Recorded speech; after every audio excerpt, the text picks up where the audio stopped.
नमस्कार जय जगन्नाथ दर्शक बंधु एसपी एस्ट्रोलॉजी ओडिशा चैनल प्रसारित मासिक राशिफल कार्यक्रम को आपण मानक स्वागत।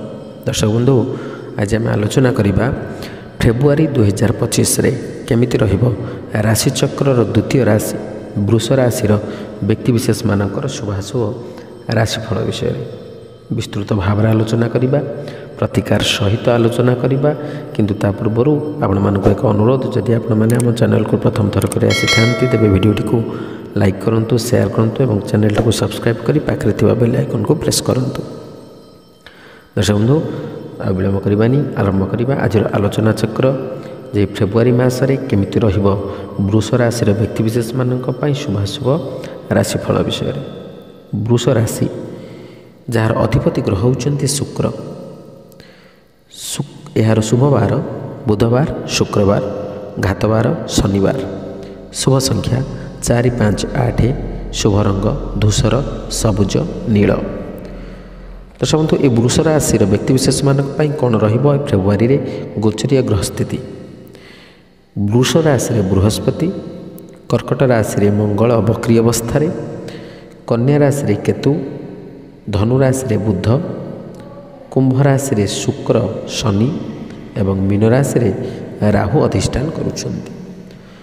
तो यही गोचरीय ग्रह स्थिति को नजर रखी आम यह विचार करिपरिबा जे यही मास वृष राशि लोकंक पई मध्यम फलप्रदायक हेब किंतु आपण को निजर कार्य क्षेत्र में किछि सावधान रहिबा को पड़ी पारे जेहेतु अत्यधिक मात्रा रे आपणक पई अशुभ फल प्रदायक हो पारिबो नाही कार्यक्षेत्र में कारण शनि दशमस्थ तेणु सामान्य समस्या आसीपारे नचेत चाकरी रे समस्या सामना करने को पड़ पारे।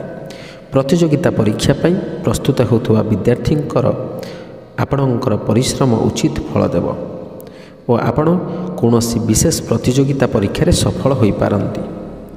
आपण काम रे बहुत व्यस्त रहिबे और परिवार को समय दे पारिबे नाही। जदि आपणकर प्रेम संबंध विषय रे आलोचना करा जाए तेबे पंचम घरे उपस्थित केतु ग्रह जोगु आपणकर प्रेम संबंध रे सामान्य प्रतारणा आसीपारे। जदि आपणकर आर्थिक स्थिति विषय आलोचना करिबा तेबे आर्थिक स्थिति आपणकर ए मासरे मध्यम धरणर रहिबो एवं स्वास्थ्य दृष्टि ठीक ठाक रहिबार संभावना रही। आपणकर राशि पई बृहस्पति शनि केतु राहु ये क्यों अवस्था अच्छा क्यों स्थान अच्छा। बृहस्पति जन्म रे प्रथम भाव रे शनि दशम स्थान रे केतु पंचम स्थान रे एवं राहु एकादश स्थान रे अधिष्ठान करुछंती। तो प्रथमे जदि आम बृहस्पति कथा आलोचना करिबा तेबे बृहस्पति होउछंती धन धान्यर कारक विद्या बुद्धिर कारक जश कीर्तिर कारक आध्यात्मिकतावादीर कारक स्वास्थ्यर कारक अध्ययनर कारक विभिन्न सकारात्मक क्षेत्रर अधिकारी होउछंती देवगुरु बृहस्पति। तेणु बृहस्पति गोचरीय स्थिति अनुसार द्वितीय पंचम सप्तम नवम एवं एकादश स्थान रे शुभ फल प्रदान करते किंतु आपणक राशि पई बृहस्पति जन्म बृहस्पति बा प्रथम बृहस्पति तेणु ए जन्म बृहस्पति होइथिबारु आपणको बृहस्पति संपूर्ण अशुभ फल नदेले मध्य शुभ फल मध्य 100% दे पारिबे नाही अर्थात मध्यम फल आपणको देबे। तो ये बृहस्पति का विषय जदि आम विस्तृत भाव में आलोचना करवा तेबे आपणकर आपण जदि व्यवसाय वाणिज्य क्षेत्र में अच्छा तेबे व्यवसाय वाणिज्य क्षेत्र में सामान्य रूप से आपणकर मांदावस्था देखा मिल पारे अर्थात पूर्व अपेक्षा आपणकर व्यवसाय कमी पारे एवं आपणकर आय एवं व्यय प्रायतः समान रहिबो। तेणु संचय आपणकर जीरो हो जिवो एवं जदि आपण शेयर मार्केट अर्थ विनियोग करुछंती तेबे सेथिरे मध्य आपण सामान्य रूप से सतर्क रुहंतु कारण समय आपणक पई खराब नहेले मध्य भल भी नुहे। तेणु जेतेबेले आपण अर्थ विनियोग करुछंती सेतेबेले आपण समय अनुसार विनियोग करंतु एवं सतर्कतार सहित आपण ट्रेडिंग करंतु एवं विद्यार्थी माने जो माने पाठपढ़ा क्षेत्र में अच्छा से ए समयटी बृहस्पति अत्यंत शुभ फल प्रदान न करिपारंती सत किंतु आपणकर विद्या क्षेत्र में पाठपढ़ा क्षेत्र में नुकसान करेंगे ना।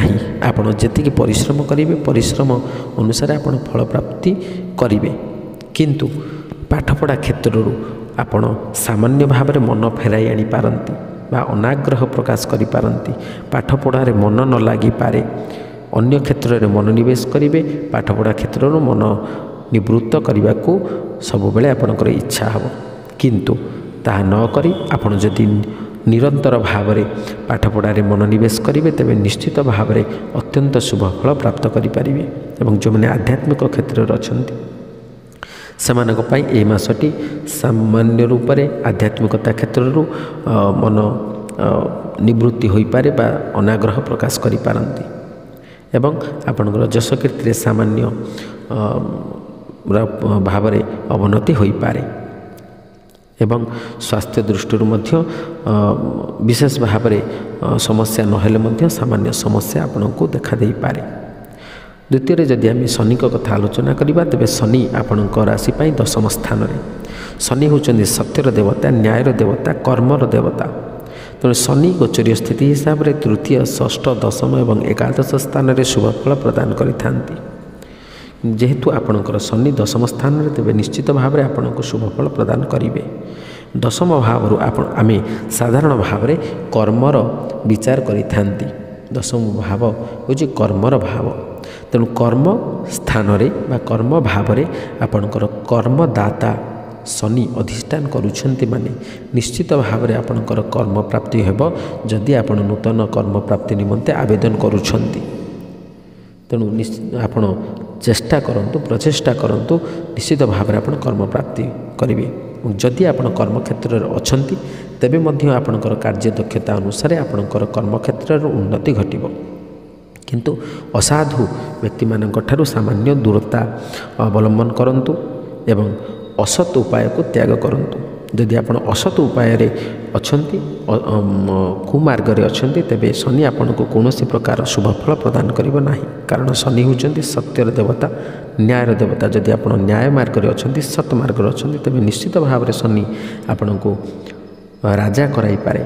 जदि तार विपरीत अछंती तेबे शनि आपण को कौनसी दृष्टि क्षमा करिबो नाही। तेणु यदि आप ठीक रास्तार अच्छा शनि निश्चित भाव में आपन को कर्म क्षेत्र में उत्तरोत्तर उन्नति करेंगे। एवं यही सबू ग्रह मानकर जोगरु आम जो आलोचना कले शुभाशुभ राशिफल विषय जो अशुभ फल कथा आम आलोचना कले से अशुभ फल को परित्याग करी शुभ फल प्राप्त करने निमंते केत गुड़िए प्रतिकार विषय में आलोचना करवा।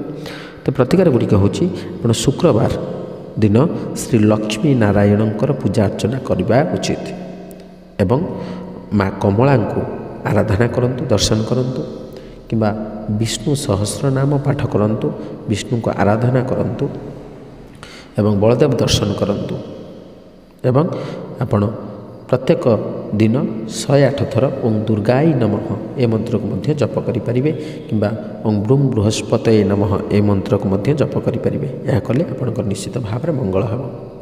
तो दर्शक बंधु आशा करी वीडियोटी भल लगी जदि भल लगी तो वीडियोटी को लाइक करूँ शेयर करूँ एवं आपंकर सुचिंतित मतामत देवाक जमा भूलुनी। आज विदाय दिंतु रही नमस्कार जय जगन्नाथ।